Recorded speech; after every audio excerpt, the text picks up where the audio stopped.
Bonsoir Dakar, bonsoir Lomé, Ouagadougou, Abidjan, bonsoir à toute l'Afrique. Bienvenue dans votre émission La Voix du Peuple sur Radio Canal K, sur Radio Avoleté.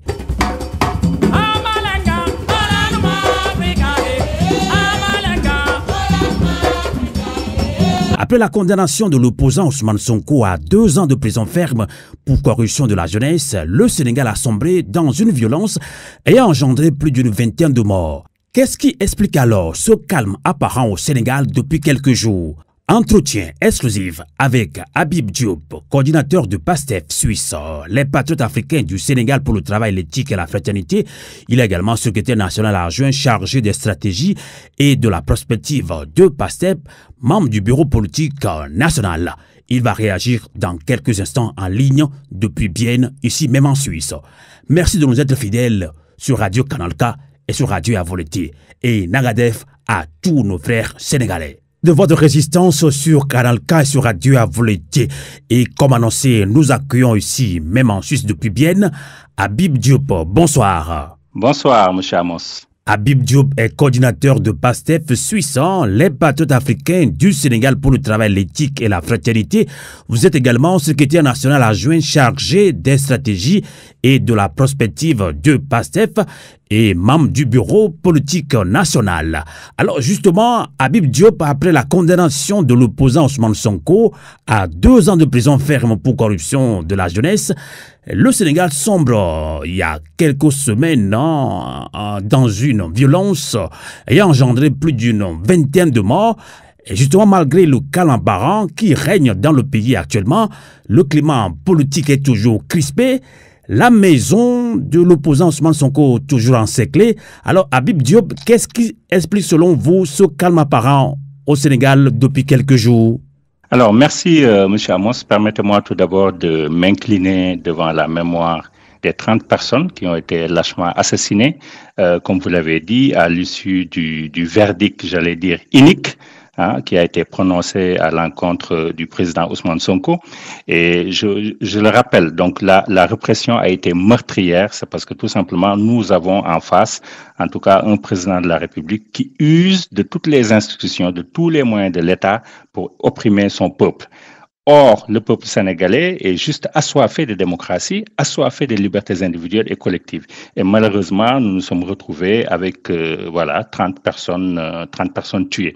Mais comme vous l'avez dit, aujourd'hui, il s'agit d'un calme apparent, voire d'un calme, j'allais dire, précaire. Alors pourquoi ? Parce que, je le rappelle, en mars 2021, lors des événements qui ont suivi cette affaire qui s'appelle Adji Sarr, il y a eu, en tout cas, une résistance farouche de la part du peuple sénégalais. Et donc, Macky Sall avait fait une sortie pour dire que ça ne se reproduisera pas.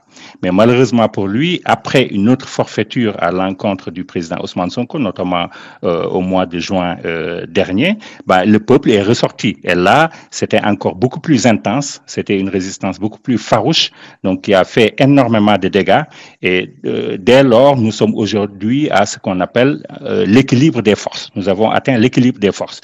Quand je dis équilibre des forces, c'est que d'une part, il y a la résistance intense du peuple sénégalais qui est aujourd'hui opprimé, et donc par rapport au camp d'en face, nous avons tout simplement l'État avec l'État qui a d'ailleurs le monopole de la violence légitime, mais ici dans le cas d'espèce, on parle du monopole de la violence illégitime, voire illégale. Pourquoi ? Parce que tout simplement, nous avons affaire à un banditisme d'État dicté tout simplement par les ordres du prince qui veut confisquer, en tout cas, la volonté des Sénégalais à avoir un changement. D'accord. Alors, Habib Diop, de tout ce que vous venez de dire, après cette violence au Sénégal, votre parti PASTEF a publié un mémorandum qui résume pratiquement tout ce qui s'est passé au Sénégal. Alors, résumez-nous en quelques mots ce mémorandum.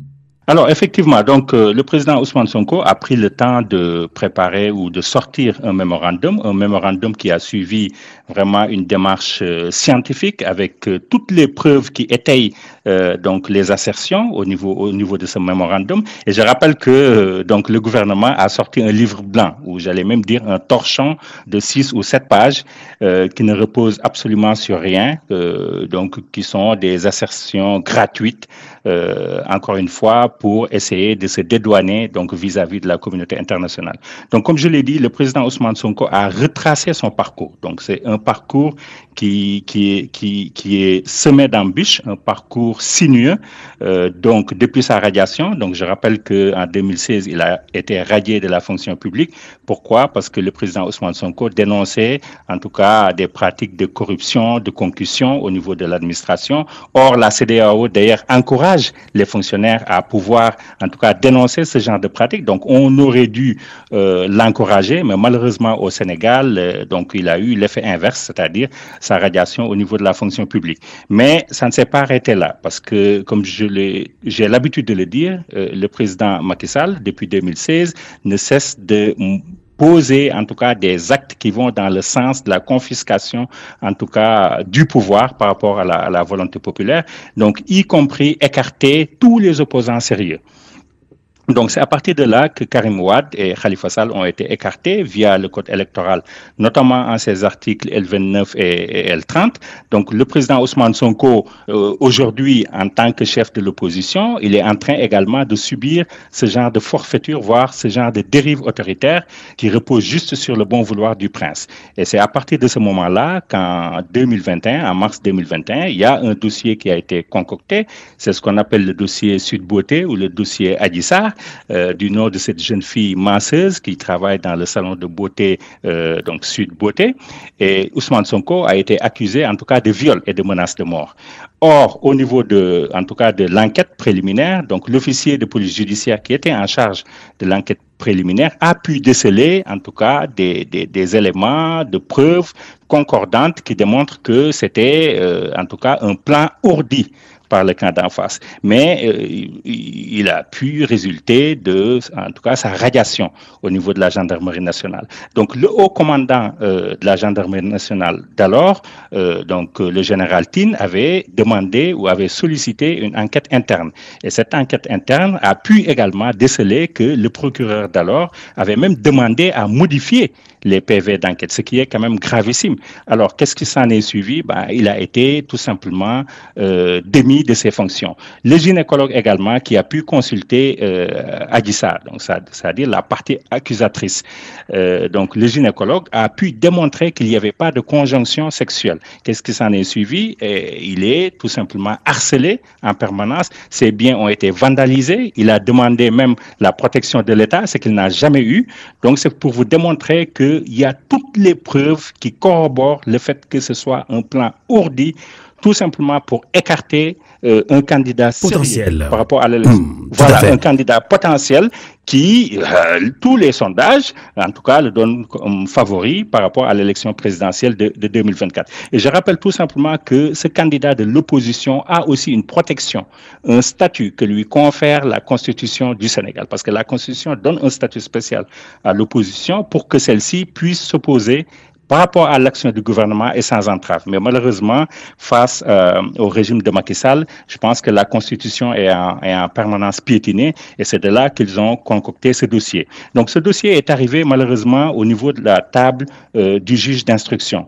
Donc le juge d'instruction également, tous les témoins ont pu disculper le président Ousmane Sonko, y compris l'officier de police judiciaire, parce qu'il a été entendu. Le président Ousmane Sonko a mis sur la table du juge d'instruction le rapport interne de la gendarmerie qui le disculpe, mais malheureusement, malgré toutes ces preuves irréfutables, le juge d'instruction a tout simplement décidé d'émettre une ordonnance de renvoi donc au niveau de la chambre criminelle.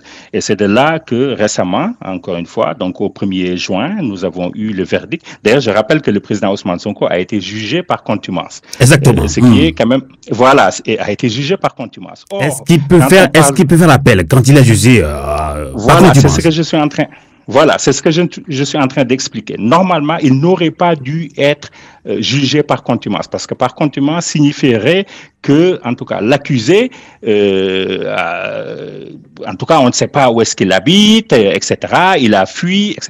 Alors qu'au même moment, le président Ousmane Sonko était en blocus. Donc, autrement dit, chez lui. Donc, autrement dit, l'État savait tout simplement que le président Ousmane Sonko était chez lui et il y aurait pu avoir une force coercitive pour le ramener par force au niveau, en tout cas au niveau du tribunal. Ce que l'État n'a pas fait. Donc, c'est juste pour vous dire que, encore une fois, ça ne repose sur absolument rien de solide. Ça, c'est le premier point.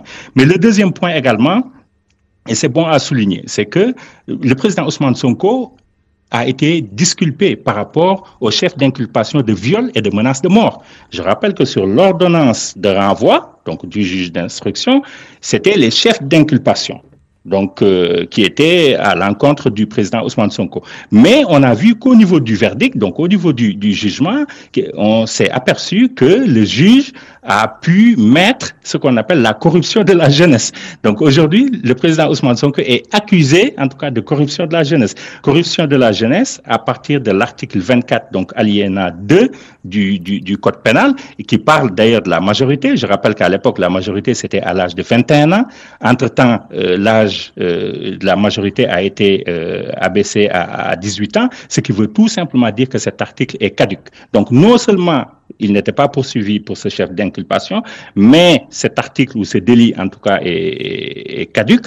Malgré tout cela, le juge a pu, je ne sais pas par quelle magie, a pu le mettre malheureusement au niveau de ce verdict. Donc, je rappelle que c'est quand même un verdict unique. Donc, au moment où je vous parle, le président Ousmane Sonko n'a pas reçu ce jugement par voie d'huissier. Autrement dit, aujourd'hui, il ne peut pas l'exécuter, il ne peut pas non plus faire appel parce qu'il n'a pas reçu, en tout cas, ce jugement de la part, donc via un huissier. Ça, c'est le premier point. D'une manière légale. Le deuxième point, exactement, donc d'une manière légale. D'ailleurs, il n'avait même pas reçu de convocation pour aller au procès.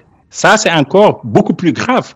Donc, c'est pour vous montrer que l'État a balisé le terrain pour que le président Ousmane Sonko ne puisse pas se présenter, pour que le procès puisse passer, en tout cas comme voulu, et que derrière, qu'il y ait un verdict tout simplement pour écarter le président Ousmane Sonko, en tout cas de l'élection présidentielle de 2024, via les articles L29 et L30, dès lors que la peine est supérieure à 6 mois, voilà, il perd son éligibilité. Mais encore une fois, ça c'est l'aspect théorique, c'est ce que veut en tout cas le régime de Macky Sall. Mais heureusement, nous avons en face un peuple qui est déterminé. Nous avons en face un peuple qui dit non.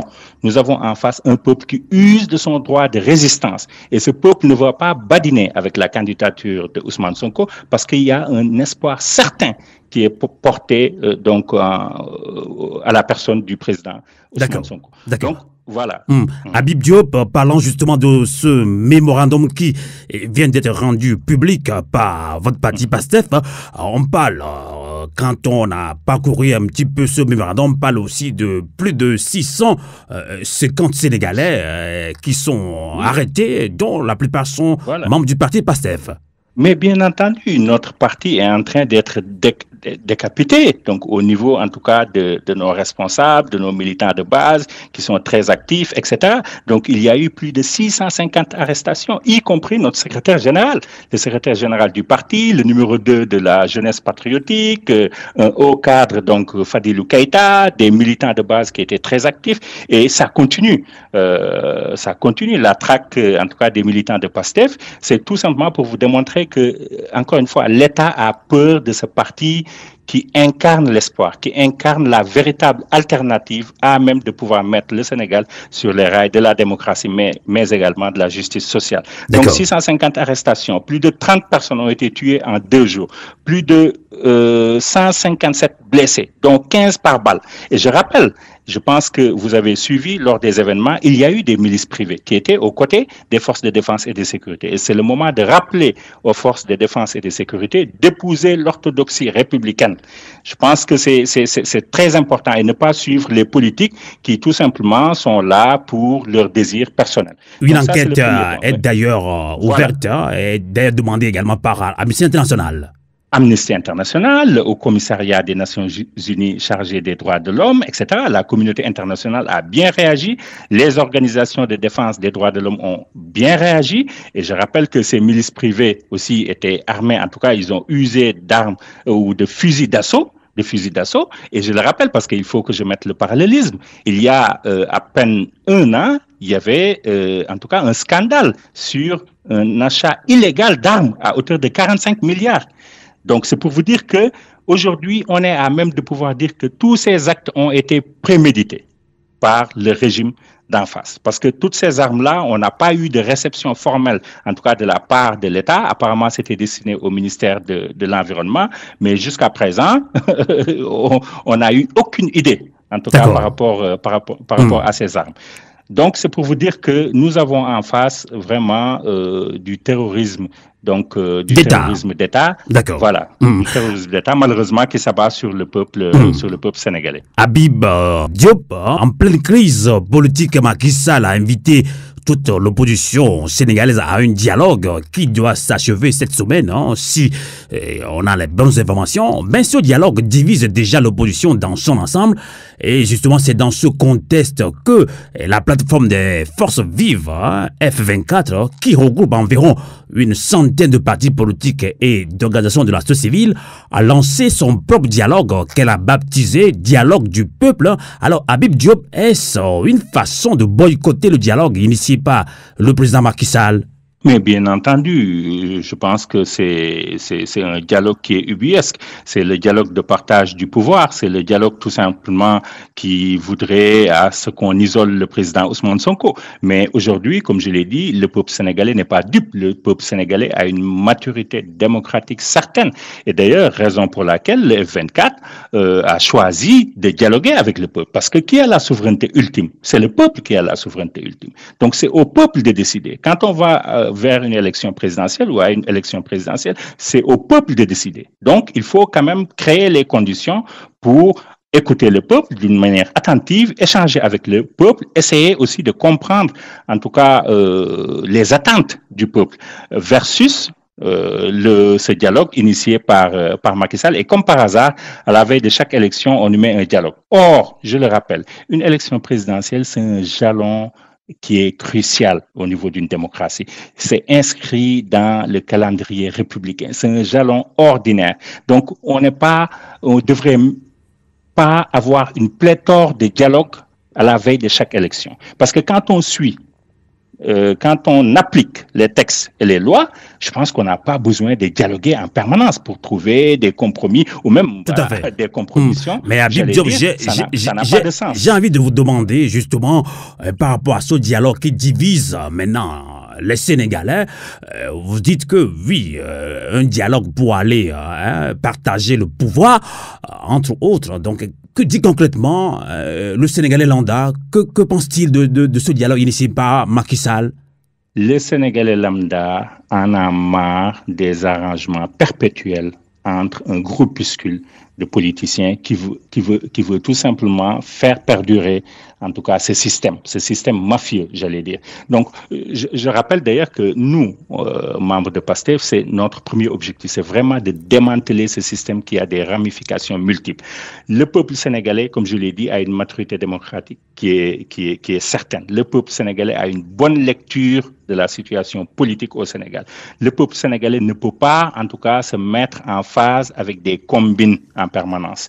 Donc, je pense que c'est clair. Et d'ailleurs, c'est la raison pour laquelle PASTEF est populaire. C'est la raison pour laquelle le président Ousmane Sonko, comme on a pu le voir, quand il organise des meetings ou quand il fait des caravanes de la liberté, c'est tout le peuple qui est derrière lui. Parce que le peuple en a marre de ce système qui, depuis les indépendances, continue, en tout cas, à demeurer donc au niveau du pays. Et c'est ce qui nous vaut aujourd'hui un sous-développement permanent.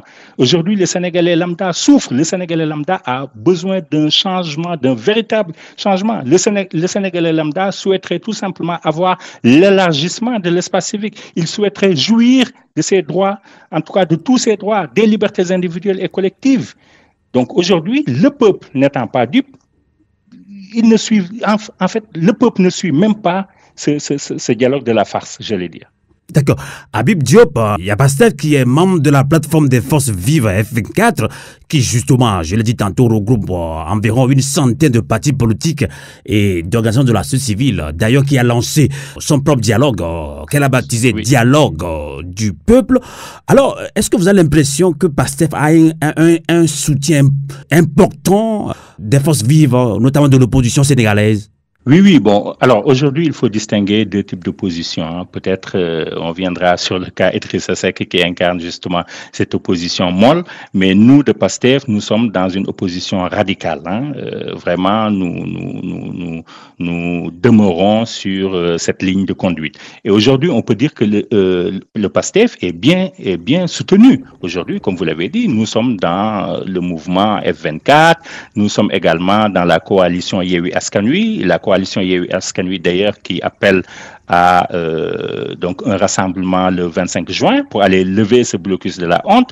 Le F24 également qui ne cesse de mettre des initiatives qui vont aussi dans ce sens, y compris le dialogue du peuple, et ils ont prévu également de faire d'autres actions de résistance dans les semaines à venir. Donc c'est pour vous montrer qu'aujourd'hui PASTEF n'est pas du tout isolé, parce que nous avons, c'est ce que j'ai l'habitude de dire. Vous savez, donc toutes ces composantes, que ce soit les mouvements, la société civile, les partis politiques, etc., quand il s'agit de démocratie, ils doivent s'unir. Et aujourd'hui, c'est ce qu'ils sont en train de faire. Parce que la démocratie est au-dessus de tout. La patrie est au-dessus de tout. D'ailleurs, ça renforce encore notre levier, en tout cas, une des valeurs de PASTEF, c'est-à-dire le patriotisme. Donc aujourd'hui, y compris pour les syndicats ne peuvent pas atteindre ce qu'on appelle une justice sociale dans une dictature. Donc la justice sociale ne peut pas, en tout cas, on ne saurait avoir une justice sociale dans une dictature. Donc c'est pour vous dire que nous avons tous le même combat. C'est un combat qui dépasse le parti PASTEF. C'est un combat de tous les Sénégalais épris de justice, épris de démocratie et épris en tout cas, de liberté collective. D'accord. Habib Diop, tout à l'heure, vous avez évoqué opposition, mais pas n'importe quelle opposition. Justement, l'ancien Premier ministre et ex-candidat malheureux aux dernières élections présidentielles, Idrissa Seck, estime que le citoyen, ça vient de lui, hein, c'est pas de nous à Radio Volonté. Idrissa Seck dit que Ousmane Sonko doit prendre ses responsabilités et retirer son discours belliqueux et insurrectionnel, respecter les institutions et les décisions de justice, où il dit où que le chef de l'État l'y astreint par tous les moyens constitutionnels et légaux à sa disposition. Alors, et toujours selon Idrissa Seck, c'est l'une des clés pour sortir de la situation de violence qui prévaut actuellement au Sénégal. Habib Diop, peut-on voir plutôt dans les propos de Idrissa Seck une tactique pour disqualifier un concurrent sérieux pour les prochaines présidentielles au Sénégal? Bon, vous savez, alors que vaut aujourd'hui la parole d'Idrissa Seck? Idrissa Seck, c'est un politique qui ne cesse de faire des courbettes à des fins personnelles. Idrissa Seck, c'est un politique qui aujourd'hui dirige un parti boiteux. Idrissa Seck, c'est un politique qui aujourd'hui incarne l'opposition molle ou l'opposition de complaisance. Idrissa Seck, c'est un politique qui aujourd'hui s'oppose tout en croquant dans la pomme du pouvoir. Donc, c'est juste pour vous dire que finalement, Idrissa Seck, nous, c'est pas notre adversaire, hein. Idrissa Seck, en tout cas, on le calcule pas dans nos actions. Alors, je rappelle tout juste qu'en 2019, Idrissa Seck avait rejeté les résultats. Idrissa Seck avait même parlé de fraude électorale, donc il a pu réunir toute l'opposition, y compris même le président Ousmane Sonko. Chez lui, ils ont signé une charte, en tout cas pour s'opposer d'une manière farouche, hein, par rapport à ces régimes qu'on qualifiait d'illégitime à l'époque, hein, en 2019. Et qu'est-ce qu'on a vu en 2020? Donc, un an après, Idrissa Seck a rejoint le camp présidentiel. Il a été nommé président du Conseil économique, social et environnemental. Aujourd'hui, Idrissa Seck dispose d'un député, etc. C'est pour vous montrer que Idrissa Seck n'a pas une constance politique, n'a pas de constance par rapport à sa ligne de conduite. Et comme je l'ai dit, c'est juste un homme politique, voilà, qui est prêt à faire toutes sortes de courbettes juste pour atteindre ses fins. D'accord. Habib Diop, vous savez, la CEDEAO, Communauté économique des États de l'Afrique de l'Ouest, est pour sa part a condamné fermement les violences qui ont visé les forces de sécurité au Sénégal, les biens publics, les propriétés privées et troubles à l'ordre public. La CEDEAO a également déploré la perte en vies humaines. Enfin, elle appelle tous à défendre la réputation louable du Sénégal en tant que bastion de paix et de stabilité. Alors justement, on se pose la question, cette position de la CEDEAO est-elle à la hauteur de la situation? Est-ce que l'organisation sous-régionale ne devait-elle pas aussi et surtout regarder du côté de sa charte pour la limitation des mandats alors que toutes les parties à la crise, tous les observateurs également au-delà des frontières sénégalaises estiment que la clé fondamentale du problème, c'est la volonté du président Macky Sall à briguer un troisième mandat? Mais bien entendu, comme je l'ai toujours dit, aujourd'hui, la cause racine de cette situation catastrophique de la démocratie, de ce contexte, en tout cas politico-judiciaire qui prévaut au Sénégal, c'est tout simplement la volonté du président Macky Sall à entraver la Constitution, notamment l'article 27 qui limite le nombre de mandats à 2. Et d'ailleurs, on dit nul ne peut faire plus de 2 mandats consécutifs. Donc, c'est vraiment ce qu'on appelle une exclusion absolue. Donc, cela veut dire qu'il n'y a pas matière à interpréter. Donc c'est clair. Même si d'habitude, une loi peut être revêtue d'ambiguïté, mais cette fois-ci, sur le nul ne peut pas, c'est vraiment une exclusion qui est absolue. Vous l'avez dit, la CEDEAO a fait un communiqué, j'allais dire, c'est un communiqué avec un emballage diplomatique. Donc il faut le dire, selon le vocabulaire qui a été usé, mais on peut noter quand même que la CEDEAO condamne la violence et montre également son inquiétude par rapport à ce qui se passe au Sénégal. C'est déjà un bon début, mais encore une fois, il faut vraiment que les chefs d'État qui composent la CEDEAO puissent avoir une volonté, en tout cas, à instaurer une démocratie digne de ce nom. Mais malheureusement aujourd'hui, c'est ce qui fait défaut, en tout cas au niveau de ces pays-là.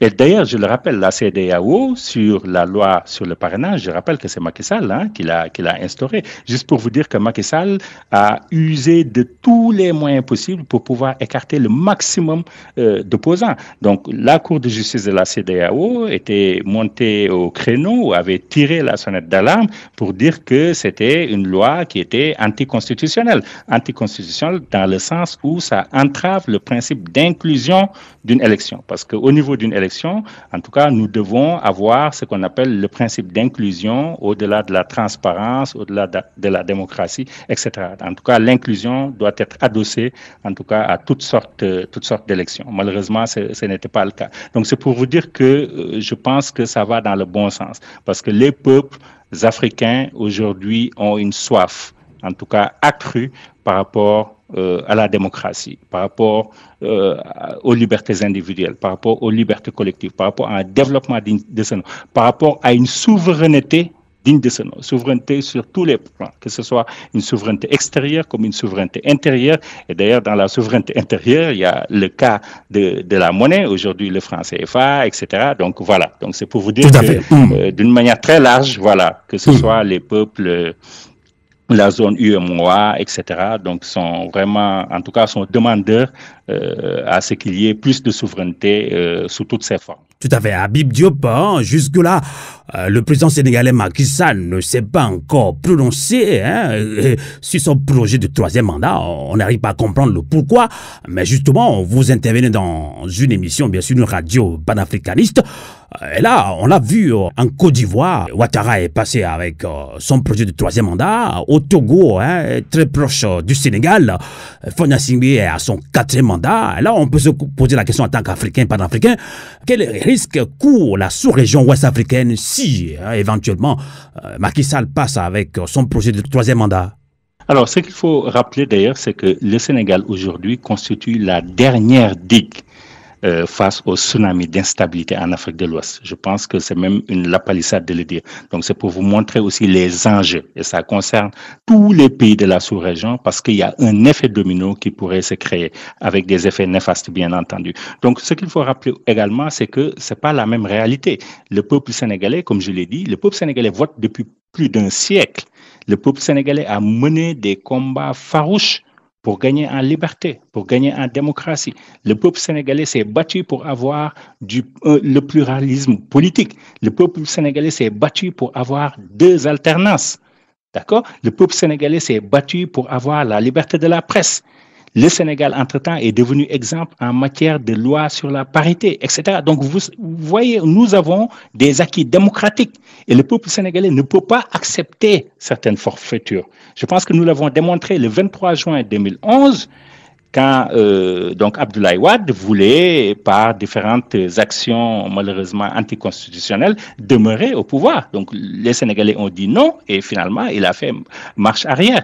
Donc c'est pour vous dire que nous n'allons pas également l'accepter pour Macky Sall. Donc Macky Sall aujourd'hui il a une seule porte de sortie, c'est ne pas en tout cas tenter de briguer un 3e mandat qui est anticonstitutionnel. Donc nous ne pouvons pas l'accepter et nous ne badinerons pas avec ce principe. Il faut que la Constitution soit respectée par tous. Est-ce que vous pensez à une série d'actions au niveau de la sous-région ouest-africaine, puisque on dit que les grandes mobilisations n'arrivent pas tellement à faire fléchir les dictateurs africains, parce qu'on sort tout le temps toute une artillerie d'armées qui tirent sur les manifestants au Togo, en Côte d'Ivoire, maintenant au Sénégal. Est-ce qu'il ne peut pas y avoir une synergie d'action par rapport à tout ce qui se passe maintenant, un peuple uni, la CEDEAO des peuples? Alors, effectivement, d'ailleurs, je le rappelle, nous sommes un parti panafricaniste, donc je pense que c'est connu, c'est dans notre ADN. Et d'ailleurs, au niveau de la diaspora, récemment, il y a eu une série de manifestations en France, en incluant effectivement des Africains, donc des amis du Sénégal, qui sont d'autres pays d'Afrique, qui sont venus également nous soutenir, parce que c'est le même combat. C'est exactement ce que les autres pays aussi réclament. Vous l'avez dit, le Togo, la Côte d'Ivoire, le Congo, etc., réclament tout simplement à ce qu'il y ait un changement et une démocratie durable et digne de ce nom. Donc c'est un même combat. Et d'ailleurs, même quand je parle de souveraineté intérieure, notamment sur la monnaie également, nous avons ce combat en commun. Et pour le réussir, je pense qu'on pourrait même penser à une fédéralisation. Mais c'est un sujet, en tout cas, qu'on aura certainement l'opportunité de creuser plus en détail, et il y a des conditions qui doivent prévaloir, en tout cas avant de parler de fédéralisation, qui devrait être un levier prépondérant justement pour la monnaie et réussir par rapport à l'économie, c'est qu'il y ait vraiment une démocratie digne de ce nom, stable et durable dans tous les pays d'Afrique. Donc c'est un combat commun et c'est un appel que je lance à tous les panafricanistes de fédérer les forces, de fédérer les énergies, d'avoir une synergie d'action pour qu'on puisse ensemble réussir en tout cas ce changement tant attendu par les peuples africains. En tout cas, merci beaucoup à Habib Diop. Avant de vous présenter encore une fois à nos auditeurs et auditrices de Radio Afouleté. Radio Afouleté veut dire le combat continue. C'est en Mina, une des langues locales du Togo. Mais je pense qu'on peut dire aussi Afouleté chez vous, en Wolof, Habib Diop. Ah, bien entendu, bien entendu. En Wolof, c'est Kherbi de Fayoué. Ça va, Afouleté. Alors, donc, Habib le combat continue. Le combat continue. Je rappelle que vous êtes coordinateur de PASTEF Suisse, les patriotes africains du Sénégal pour le travail, l'éthique et la fraternité. Vous êtes également secrétaire national adjoint chargé des stratégies et de la prospective de PASTEF, membre du bureau politique national. Merci de nous avoir accompagnés en ligne depuis bien ici même en Suisse. Et à tous nos amis panafricains, nous nous disons Nanara Ansara. C'est l'historien Kizerbo, le Burkinabé qui nous disait ça. Ça veut dire, si nous nous couchons, nous sommes morts. Donc nous devons nous réorganiser. Bonsoir à vous et à très bientôt.